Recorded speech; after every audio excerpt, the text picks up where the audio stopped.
Показвам ви облагородена подложка от червена фуния хибискус с 4 пъпки, последователно всяка една от тях. Ето първата.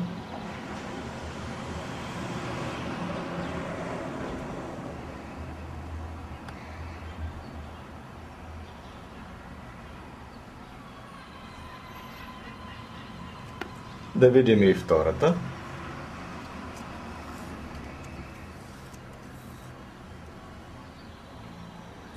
Над нея вече развиваща лист. Сега да видим и третата. Завъртаме.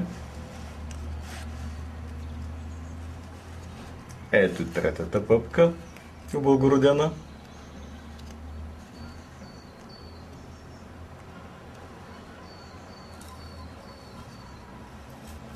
И четвъртата, последна най-отгоре.